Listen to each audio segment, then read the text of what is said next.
नमस्कार दोस्तों। आज मैं एक इम्पोर्टेंट टॉपिक पर बात कर रहा हूँ जो है यूरिक एसिड। ये यूरिक एसिड आज लगभग भारत में करीब 70% लोग इसी से जूझ रहे हैं। तो कुछ लोग कंफ्यूज रहते हैं, यूरिक एसिड सच में है कि अदर उनको बॉडी पैनिक है कुछ। तो आज हम उसी मैटर में बात कर रहे हैं कि यूरिक एसिड क्या होता है, उसके सिम्टम क्या होते हैं, कैसे बनता है। ठीक है, तो आप हम उसी बारे में बात करते हैं कि आगे की यात्रा बोलना बेहद ज़रूरी है, क्योंकि यूरिक एसिड जितने भी हमारे पब्लिक के स्टूडेंट या पेशेंट जितने भी देख रहे हैं, वो देख यात्रा ही है, उनके बारे में हम सारी शंकाएं आज हम दूर करने वाले हैं कि यूरिक एसिड के बारे में उनको जो भी डाउट्स है वो क्लियर होगा। तो ये अच्छा टॉपिक मिला है आज कि मैं इस टॉपिक पर बात करूं। कई कई मेरे पेशेंट भी आते हैं कि सर यहाँ दर्द हो रहा है, वहाँ दर्द हो रहा है, तो उनको समझाना कभी कभी मुश्किल हो जाता है। तो चलिए हम टॉपिक स्टार्ट करते हैं, ज़्यादा समय ख़राब ना करते हुए। तो मैं सबसे पहले बताऊँ, ये बहुत अच्छा इम्पोर्टेंट टॉपिक है, तो कृपया करके इसको स्किप ना करें, आराम से देखें और समझें।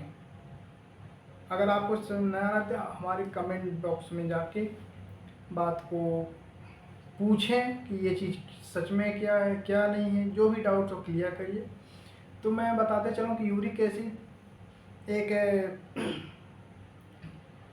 प्रोटीन होता है, और साथ में क्या होता है कि एक हमारे बॉडी का बेस्ट प्रोडक्ट होता है।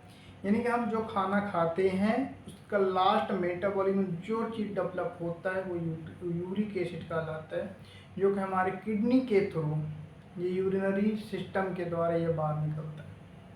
ठीक है, इस बीच में अगर हमारी किडनी डिसफंक्शन की वजह से या फिर मेटाबॉलिज्म डिसफंक्शन की वजह से, किसी वजह से हमारी बॉडी में, या फिर यूरिक एसिड की ज़्यादा मात्रा बनने से, और यूरिक एसिड बनता कैसे है, ये बनता है प्यूरिन से। ठीक है, और हमारे जितना हम खाते हैं वो प्यूरिन से बनता है, लेकिन हमारे बॉडी में अदर ही प्यूरिन होता है, उसके वजह से भी हमारी ये यूरिक एसिड का निर्माण होता है। तो ये क्लियर हुआ। यूरिक एसिड जो किडनी के द्वारा बाहर निकलता है, अगर किडनी का फंक्शन सही से नहीं हो रहा है तो क्या होगा, वो हमारे बॉडी में इकट्ठा होगा। और बॉडी में कहाँ इकट्ठा होगा, वो हमारे हड्डियों के जोड़ में होगा।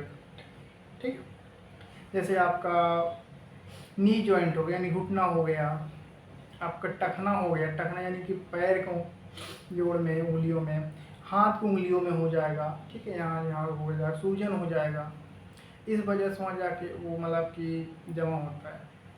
और ये फॉर्मेशन बहुत ज़्यादा अगर होने लगता है तो ये हमारे बॉडी में फिर सिम्टमिक स्टार्ट हो जाता है, जैसे कि जोड़ों में दर्द होगा, ठीक है, सूजन होगा, ये तमाम सारी चीज़ें ये होगी।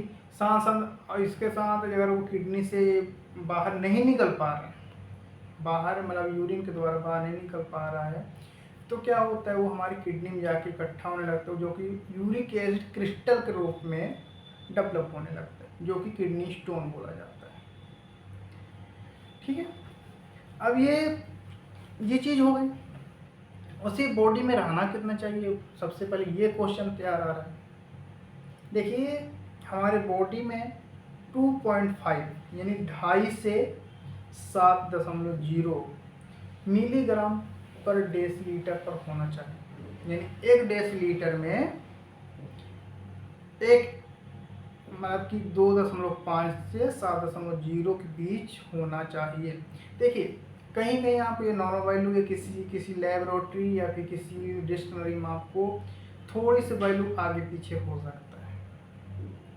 कैसे, कहीं आपको 2.4 मिलेगा, कहीं आप 2.3 मिलेगा, कहीं 3.5 तक जाएगा। तो आप एक इंटरनेशनल नॉर्मल वैल्यू लेके चलिए।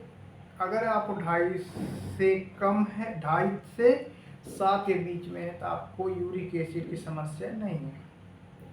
एक चीज़ और क्लियर कर दूं, अगर किसी भी मरीज का 7.5 तक भी जाता है तो ज़्यादा घबराने की ज़रूरत नहीं है। कभी कभी क्या होता है कि हमारी टेस्ट लगाने का प्रोसीजर, या हो सकता है कि हम कुछ ऐसे हम डाइट में लिए हों जो कि 24-48 घंटे तक हमारी यूरिक एसिड को बढ़ा सकता है। अगर आपको ऐसा कुछ लगता है, हाँ अगर आपको लग रहा है सिम्टम है यूरिक एसिड के लक्षण है, लेकिन आप 1 सप्ताह रुक करके फिर से दोबारा टेस्ट कर लें। अगर टेस्ट में उससे बढ़कर उतना ही आता है तो आप एक चीज़ मान सकते हैं आपको यूरिक एसिड की मात्रा बढ़ा हुआ है। तो ये बात हो गई कि यूरिक एसिड कितना, ये बहुत मैं चीज़ बता रहे हैं जो कि मुझे पहले बताना था, फिर भी ठीक है। तो मैं आपको एक बहुत अच्छी बात बता रहा हूँ, अगर आप जबलपुर के आसपास के एरिया के हों तो आप हमारे Sai clinic and pathology centre में आके अपनी यूरिक एसिड की जाँच कम से कम रेट में करा सकते हैं।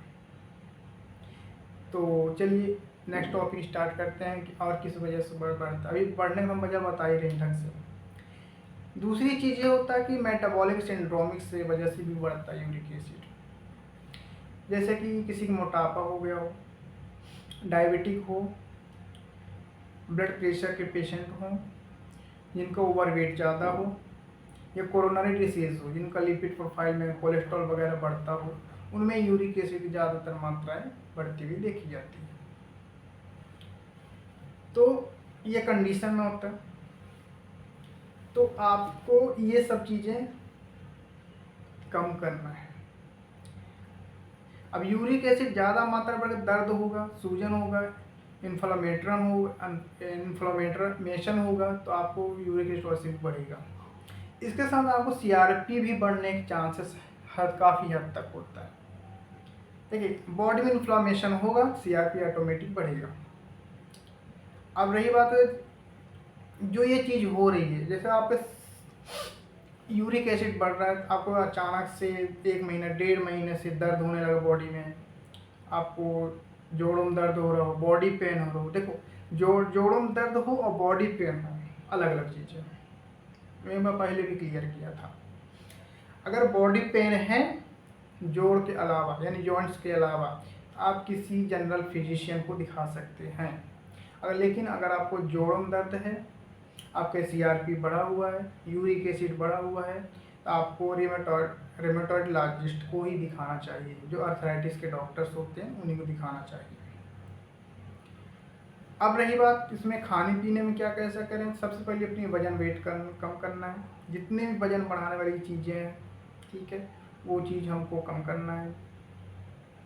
साथ में हमें एल्कोहलिज्म कम करना है, यानी दारू के सेवन नहीं करना है, शराब के सेवन बिल्कुल नहीं करना है, रेड मीट नहीं खानी है, ठीक है।